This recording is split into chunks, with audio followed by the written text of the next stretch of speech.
this is my biggest mental barrier, is caring about other people judging me. I've gotten a lot better at not caring about it, but it's still there. And this is what's really preventing me from becoming the best version of myself, from taking massive action, from doing something completely out the box.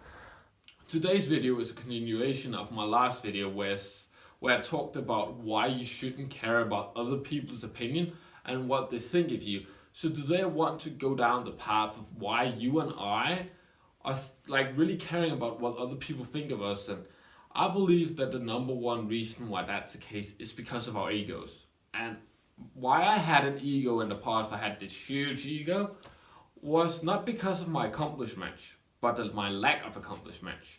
I was so uncomfortable by I hadn't accomplished anything. I had all these things that I wanted to do, but I was uncomfortable with doing it because first of all, I was uncomfortable being judged by other people if I did it. So I created this ego so I didn't have to do it.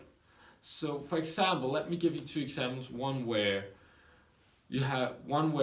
ego comes into play, one where ego doesn't. So first, for example, let's say you don't want to write. You're bad at writing, whatever. You really just don't want to do it. You hate doing it. It's just not your thing to sit there and write an essay. So you're not gonna tell yourself that you're a great writer because you're comfortable with yourself not being a great writer because it's not your interest. But a different example is, it might be, let's say, like talking to girls, going out there and bullying girls. You're not very good at it, and you don't want to do it, and also you're scared of what they think of you, so you're very uncomfortable doing it, going out there, and that's why you create an ego that could say something along the lines of, "Oh, I'm so good at it." You have maybe had a couple lucky times where a girl approached you, and all of a sudden you have this huge ego that you're great at doing this, or I'm too good for her, whatever. But you create this ego so you don't have to go out there and do it, or you don't have to. Because you don't want to go out there and do it, and this is an excuse to yourself that you shouldn't do it because either she's not too good or they're gonna approach me. I'm so good, whatever. But this is to your inner self, your lower self is protecting you from embarrassment or from a failure because you're so uncomfortable with failing. And as you should know, and I think everybody has experienced this at one point, that failure is one of the best teachers. If you've done something really stupid and you really failed at it, or you remember it and you're not going to do it again. So go out there and fail. Go out there and fuck it up so you learn from it and you can become the best version of yourself, because you're not going to become the best version of yourself and becoming great, doing greatness and becoming great by just thinking about it. For example, let's say I told myself I was a great content creator a month, 2 months ago. Well, I'm not the best content creator, I'll be honest with everybody. I'm not. I'm still learning.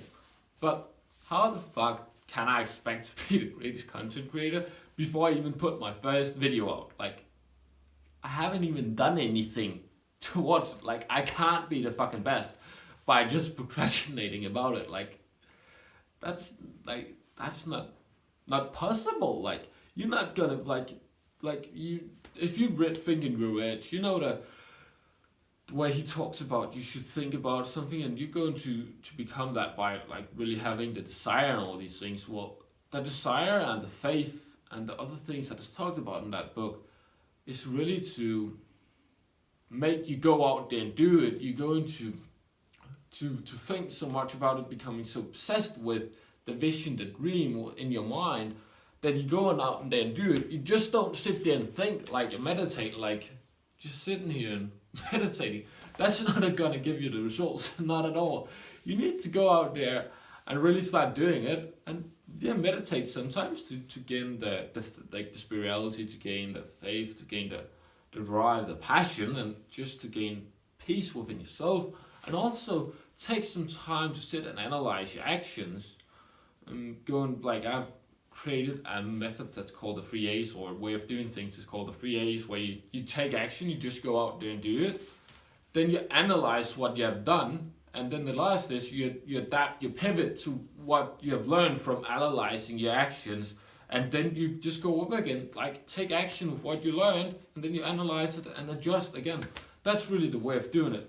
And going back to the ego is really to stop ourselves from failing, stop ourselves from doing something that's embarrassing in the moment. And most of the time when you fail and you do something that you really want to do, it might feel good when you're not doing it. You don't, I'm putting it off, like, I don't have to do it. It might feel good, but you're going to regret it. When you're 80, you're going to be sitting there when you can't do nothing about it and just regret it. Why the fuck didn't I do it? Like, that's not where I want to be in life. And that's one of the reasons why I started to creating content. I knew, like, I didn't have the best setup. It's basically a tripod with an iPhone on it. And the free shortcut is what I use, the free, like, editing software.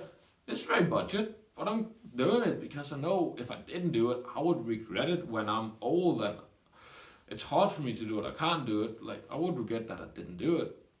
So, and when you have done it, when you have done putting the first thing out there and gotten really uncomfortable, it's like, it just feels so uncomfortable. But after that, like after you being uncomfortable, it feels so freeing. You feel so at peace. Like, it feels so great to just have done it. So, instead of focusing on you having to do it and how nerve-wracking it is to go in to do it, start focusing on how good it feels after getting it done. For example, not every time I record a video, I feel like recording a video, but I'm recording a video once a week, and like today is the day of the week I have time to record a video, so I know I'm going to do it today. Otherwise, I'm going to fucking regret it. I'm going to be like, feel down on myself by not doing it. There was just one thing that came to mind that I want to leave you with before ending this video, and that is stop talking and let the results do the talking. Because it's much more powerful if you don't have to justify yourself and other people just know that you're able to get the results for them. Much more powerful. And that's everything I have for you today. I hope you enjoyed the video. Thank you for watching it and keep crushing it.